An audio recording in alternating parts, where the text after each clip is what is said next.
drug reaction reporting form.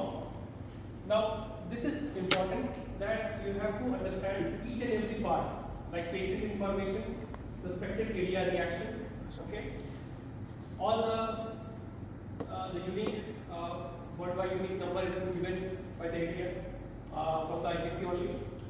Now the seriousness of the reaction is most important thing you have to understand in the whole area form.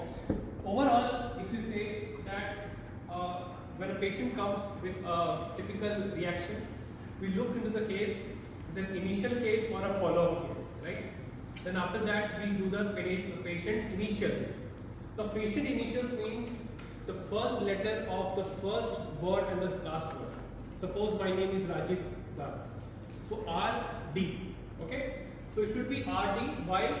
Because to remain the patient confidentiality, the name should not be exposed, okay? So this is how a patient detail should be filled, right?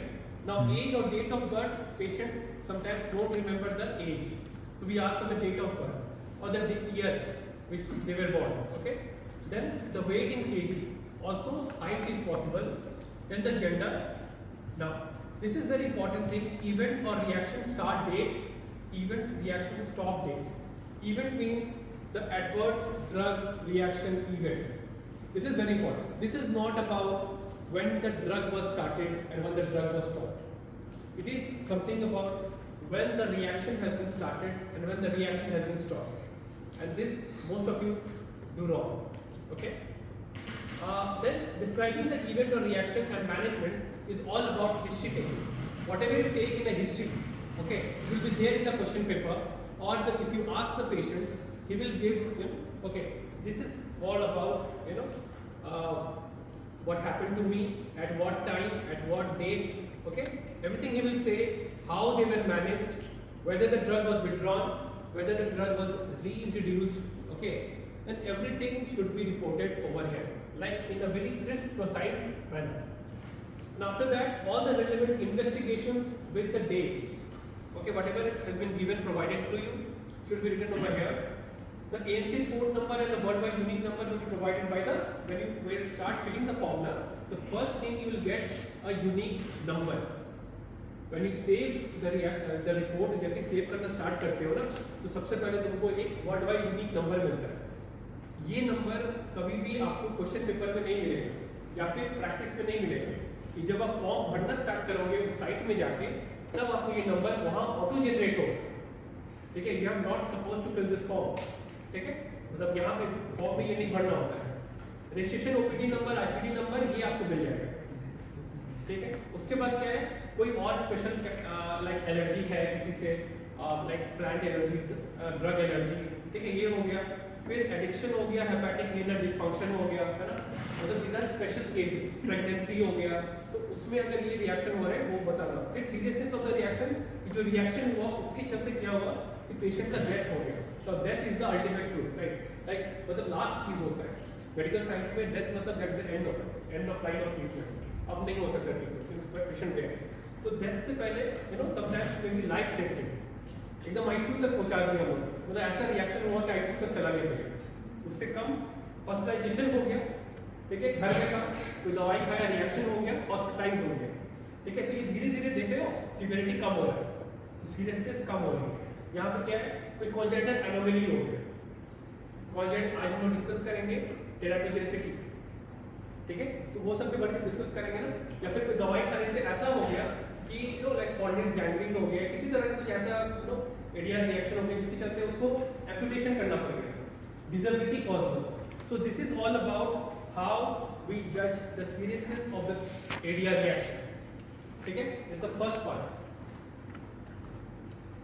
The second part is about the drug. What you do with the drug.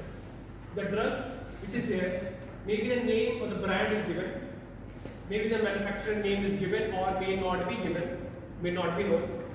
In the drug details only the name of the manufacturer and the batch number or the lot number has been given. But sometimes it doesn't been provided. Okay, so leave blank. अपने से नहीं लिखना है. Then expiry date if you know it, okay. The shelf life मतलब जब वो manufacture हुआ है और जब एक्सपायर हुआ है, that is the shelf life. आप आप एक्सपायरी डेट के बारे में लिख सकते हो, शेल्फ लाइफ देख लो, डोज कितना दिया गया, कहीं ओवरडोज तो मतलब डॉक्टर की गलती के चलते नहीं हो गया, कोई दवाई उसने ओवरडोज कर दिया, उसके चलते कोई रिएक्शन हो गया।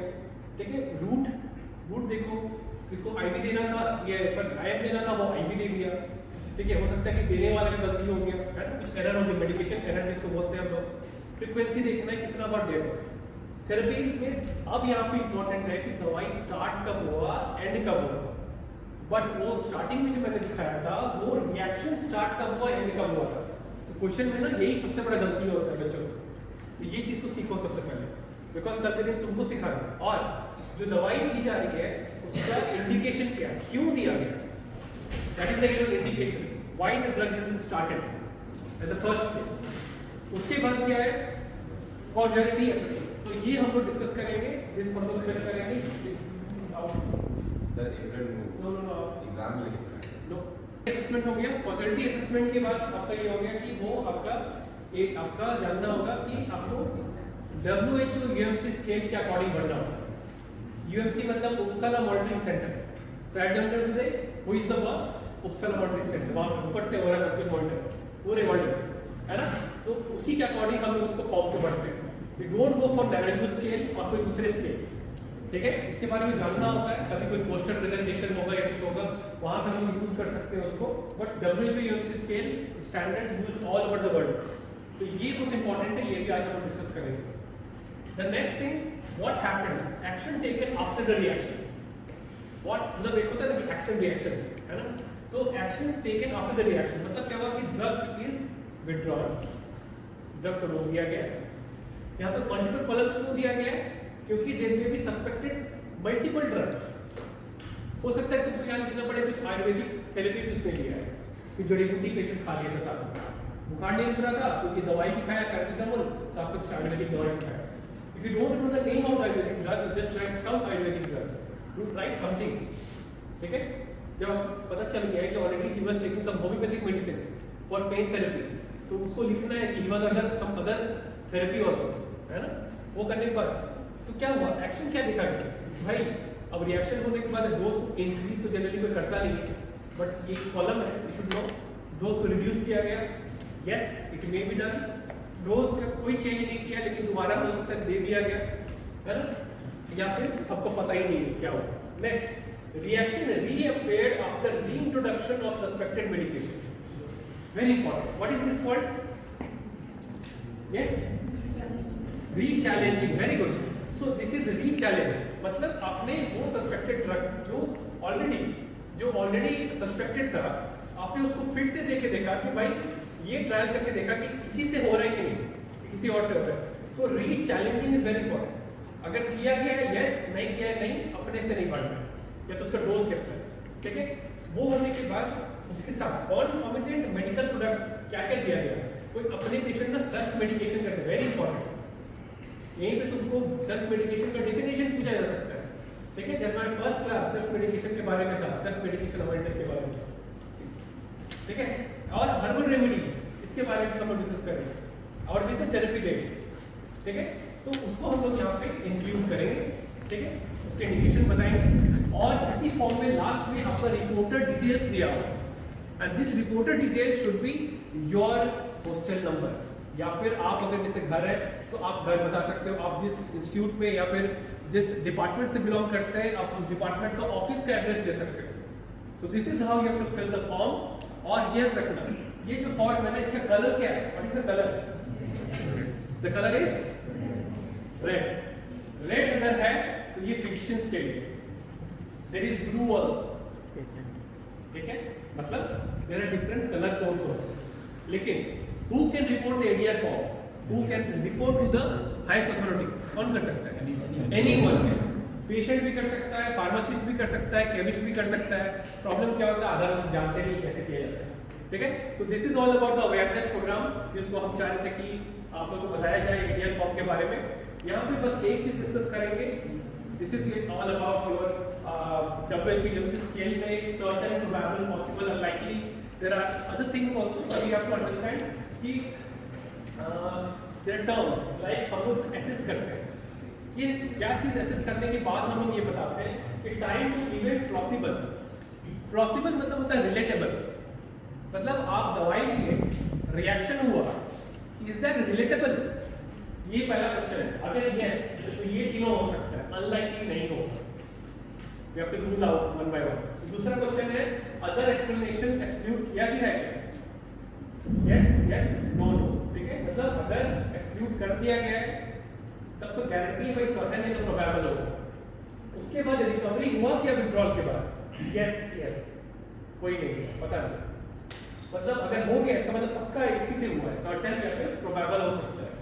उसके बाद रिकर आफ्टर रीचैलेंज, वेरी इंपॉर्टेंट। रीचैलेंज जब तक नहीं होगा you cannot differentiate between certain and probable.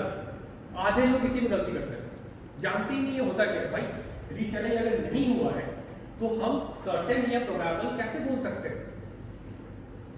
ये बहुत इंपॉर्टेंट चीज है, प्लीज अंडरस्टैंड। उसके बाद मतलब बाकी सब बहुत इजी है। We'll go for the this is the period caused by the exposure is done. Probable, likely to be related हो गया, possible हो गया, may be related, unlikely doubtful है, और एक होता है unrelated. These are the definitions, ठीक है? And this is your question. This is your question. You have to fill